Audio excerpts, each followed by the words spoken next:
Welkom by hierdie verkenning van hoe tradisionele opvoedkundige filosofieë, essensialisme en perennialisme steeds die 21ste eeuse onderwyspraktyk vorm. In 'n tyd van vinnige tegnologiese verandering, veranderende maatskaplike behoeftes en diverse leweprofiele, bied hierdie onderwyser-gesentreerde filosofieë steeds fundamentele insigte, maar hulle staar ook toenemende kritiek in die gesig. Essensialisme in die 21ste eeu beklemtoon die beduidende bydraes en beperkings daarvan. Dit lê die grondslag van kernkennis deur te verseker dat studente fundamentele vaardighede soos geletterdheid, syfervaardigheid en wetenskaplike beginsels bemeester, wat noodsaaklik is in vandag se inligtinggedrewe wêreld. Benadering se gestruktureerde leer beklemtoon dissipline en duidelike standaarde, wat effektiewe klaskamerbestuur en meetbare uitkomste ondersteun.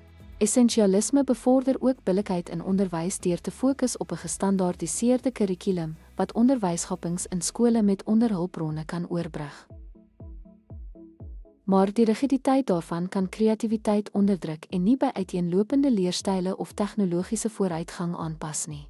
Die oorbeklemtoning van toetsing kan kritiese denke en werklike probleemoplossingsvaardighede verwaarloos. Ten spyte van hierdie beperkings, essensialisme het vandag praktiese waarde vir fundamentele onderwys, soos geletterdheidsprogramme in laerskole in Suid-Afrika. Maar dit moet gebalanseer word met studentgesentreerde benaderings om innovasie te bevorder.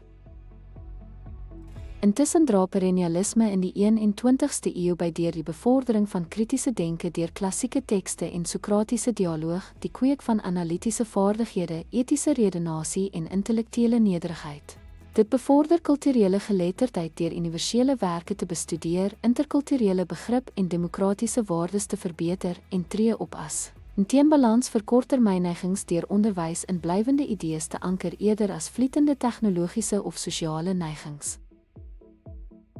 Perennialisme staar egter uitdagings van elitisme in die gesig, aangesien die afhanklikheid daarvan van westerse klassieke inheemse kennisstelsels kan marginaliseer tensy inklusiwiteit geprioritiseer word. Beperkte praktiese toepassing fokus op abstrakte idees, wat moontlik beroeps- of stemvaardighede wat in moderne ekonomieë benodig word, oor die hoof sien.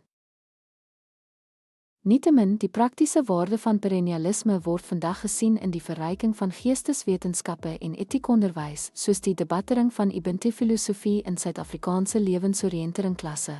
Maar dit vereis aanpassing om diverse perspektiewe en 21ste eeuse vaardighede in te sluit.